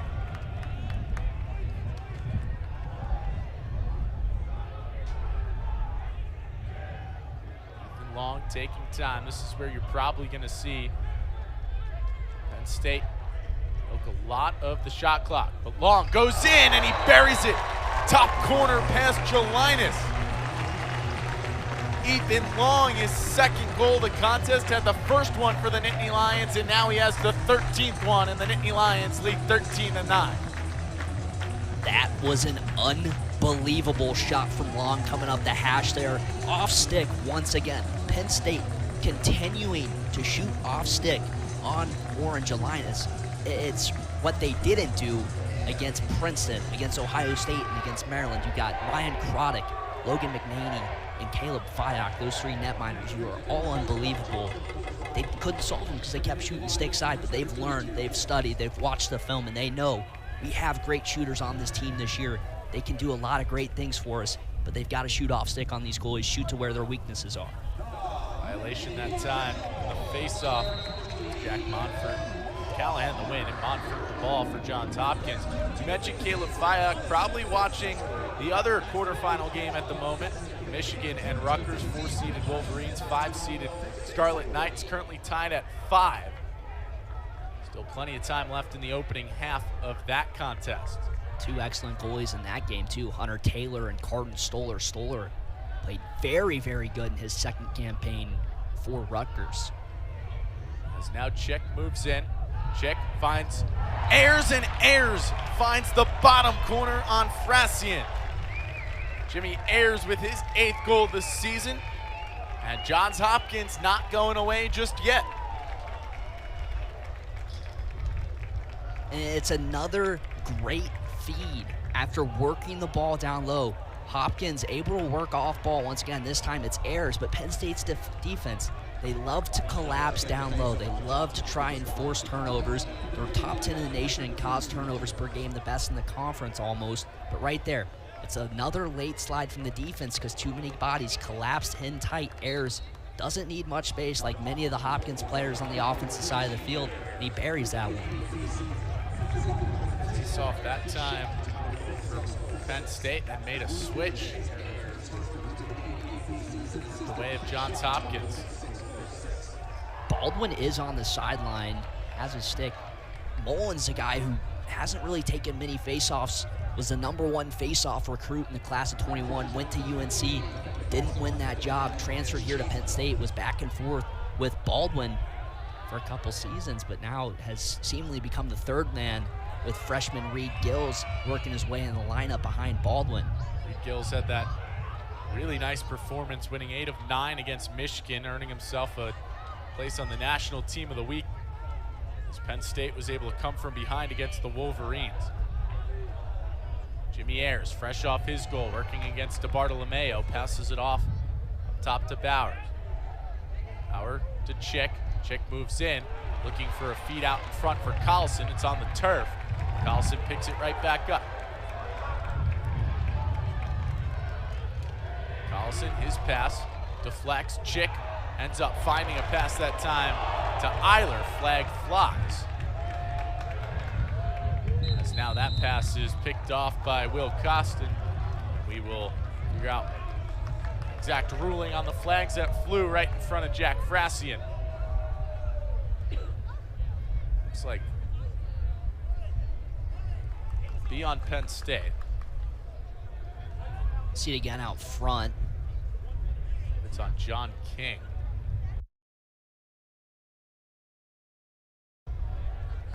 Maybe Luca DeBartolomeo, who's stationed there right now in the send bin. It is Luca DeBartolomeo sitting down for a minute. Saw one of those checks come a little bit high. Maybe just got the wrong guy. It really should be John King who got his stick up high. Just picked the wrong number. 16, Parnham was down on the ground, so confused 16 with 18, and it was really 33.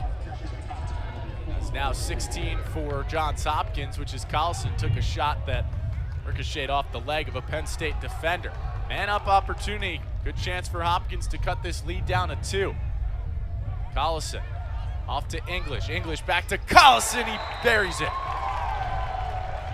Matt Collison from way downtown, and Johns Hopkins has cut into the lead of Penn State. It's a 2-goal game with 4:15 to go. And it's really interesting to see Johns Hopkins scoring and being so efficient offensively in a game where Collison really hasn't had his fair share of touches. He spent a lot of time around the crease playing kind of a crease attack role rather than getting the ball on the lefty wing where he can operate and kind of take over. That's what they did in the first quarter. They got him the ball a ton. In the second quarter as well, they were getting him the ball. But here in the second half, he hasn't had as many touches, but they're still scoring goals, which is huge for Hopkins, but they need to keep 16 involved if they want to claw all the way back into this one. Baldwin back out at the face-off for Penn State. Still a battle for it. Loose in the midfield, rolling towards the Penn State attacking side, and then that one is going to be picked up by Johns Hopkins. So Hopkins is cut into the deficit that they had. It's just a 2-goal game with 4 minutes to go, and Hopkins with possession. Quentin Kilrain in midfield getting swarmed by a trio of Nittany Lions. There's Leary, Lehman, and King. As now Chuck Rawson slows down the pace and lets the Blue Jays set up. It's been a completely different Johns Hopkins team than was seen 2 weeks ago as John King strips this one free. It's on the turf, still a battle. Trying to pick it up, Rawson. Collison there to help, and Collison has it. Ross trying to poke it free. Collison gets it across. That's Brooks English. English to Eiler. 30 on the shot clock. English pushes in. Now it's Eiler at X. Eiler waits. Parnham trying to stop him. Eiler pushes out towards the near side boundary. 15 to go on the shot clock. Eiler up top now, English. English to Chauvette. Chauvette back to English. English to Rawson. Rawson scores! And it's a one-goal game in the Big Ten tournament quarterfinal. Chuck Rawson buries that one. Off-balance shot. And 2:51 left to go. Hopkins has clawed all the way back. It's a great cut there from Rawson, working down low from GLE, gets up top side, catches it on the run, jumps, fading away from the goal, bounces one by Frasian, forcing a timeout on the field from Penn State. But this Hopkins offense, this is one of their best performances. Since 2022, they are 28-6 when they score 12 or more goals. We'll see what that number comes to at the end of the game, Justin. Undefeated on April 26th, and Johns Hopkins is looking for the come-from-behind victory. 13-12, Penn State leads. Time starting to expire here on Big Ten Plus.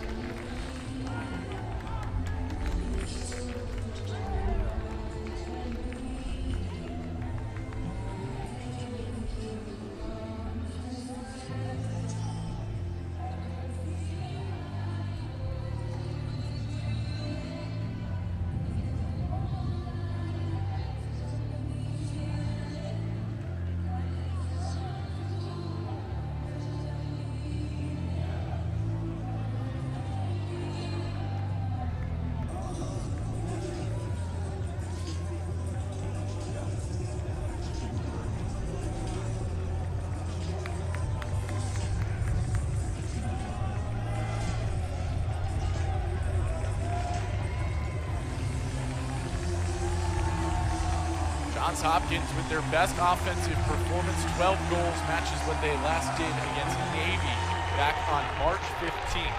They've only scored double digits once since then. It was a loss to Ohio State, 14-10.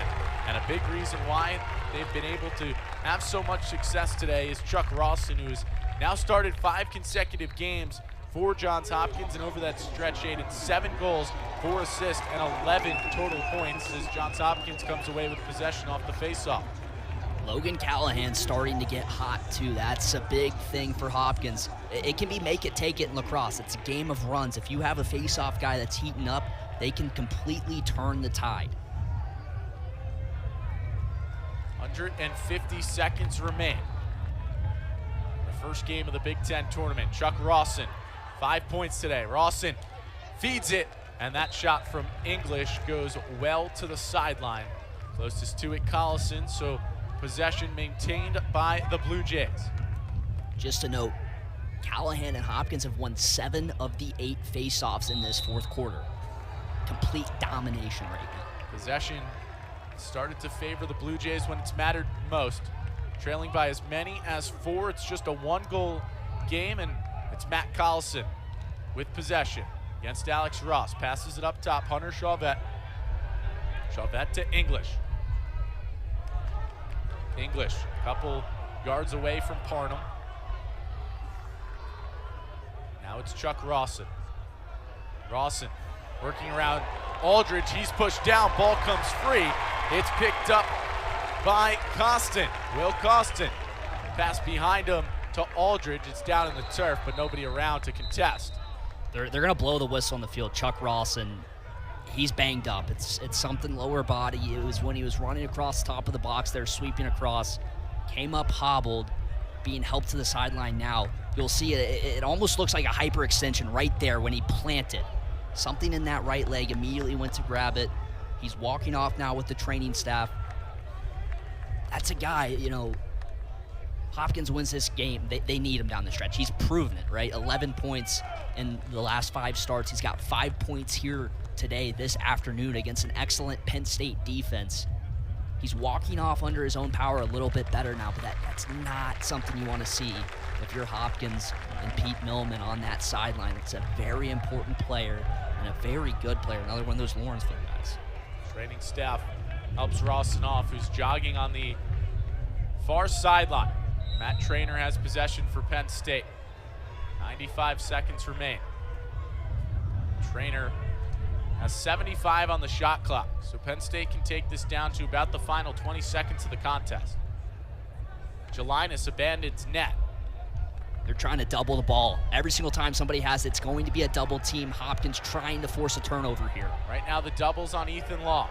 Long had the first and the 13th goals, and now he loses it in the midfield.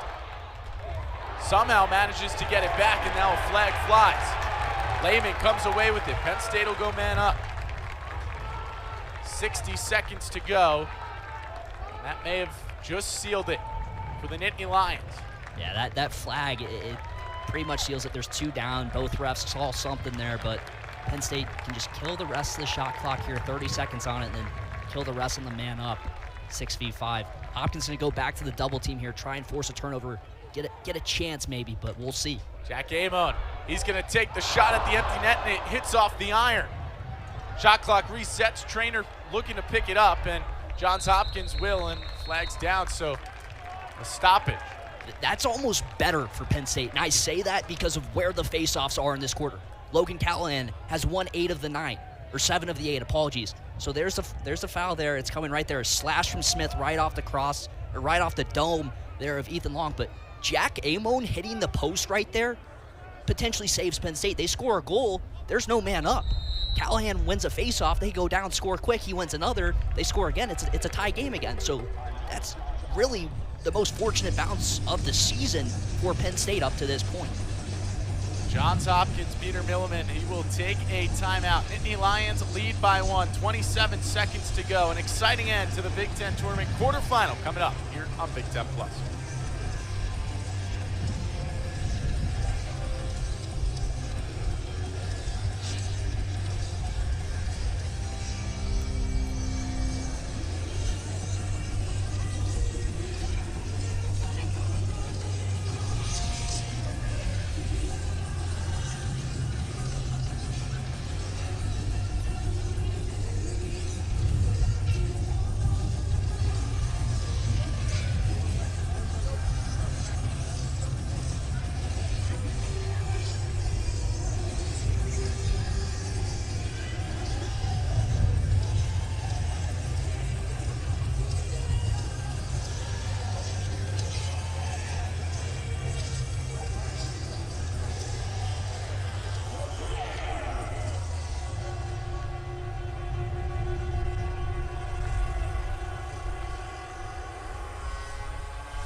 Seconds remain as the 3-seeded Penn State Nittany Lions lead the 6-seeded Johns Hopkins Blue Jays by 1. So what Hopkins has done here, Orange Jelinas is at the center field logo on the Penn State side defensively. They have 6 defenders on the other side of the field because they can have 6 bodies out there. They're trying to force a turnover right here. That's their whole plan. They're trying to force a turnover, and then they got to go quick. Matt Trainer, the one with it. Quentin Kilrain trying to knock it free. Under 20 to go. Kilrain forces a long pass to King. King with it in the midfield. Retreating for the Nittany Lions. 2 chasing him. Nobody's near him. Under 10 to go. King loses it. It's on the turf. Picked up there. And another timeout is called. So Johns Hopkins has possession. 7 seconds to go, or did Penn State get the timeout across before he lost it? Yeah, Jeff Tambroni got that timeout called last second. John King, a high school football wide receiver, playing in, I think he went to Corner Canyon, which is a big school out in Utah. Jackson Dart attended there, just drafted recently, but big time timeout once again from Jeff Tambroni. He seemingly always gets those last-second timeouts for his offense. Just in the nick of time, Jeff Tambroni gets the timeout across his team. Leads by 1, 7 seconds remain, and Penn State will have possession when we return here on Big 10 Plus.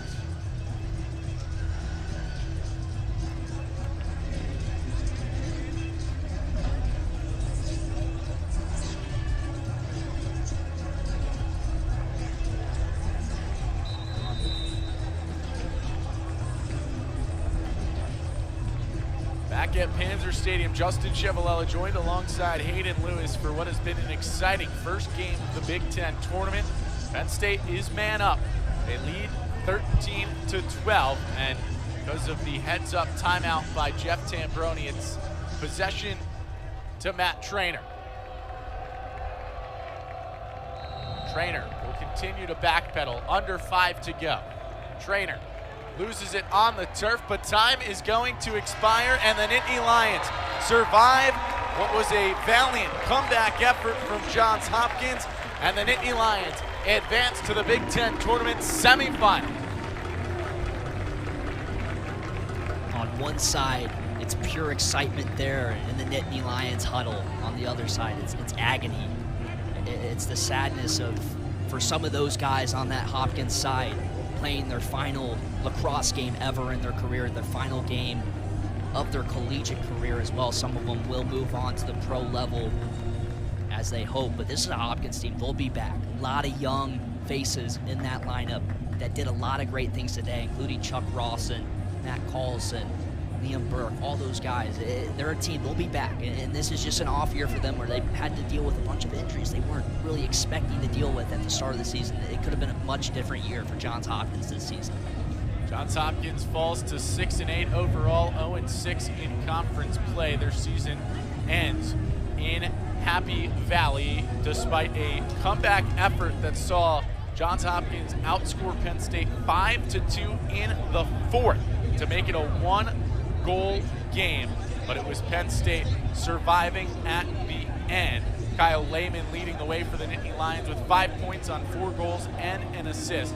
And the number 7 overall team in the nation, the 3 seed in the Big Ten tournament, advanced to Thursday, where they'll face Maryland at 7:30 on Big Ten Network. That's going to do it for our coverage from Panzer Stadium. For our entire production crew, led by Ross Rumer, for my broadcast partner, Hayden Lewis, I'm Justin Chevallella. Penn State survives 13-12 in the Big Ten tournament quarterfinal. They go on to the semis on Thursday. Have yourself a Saturday.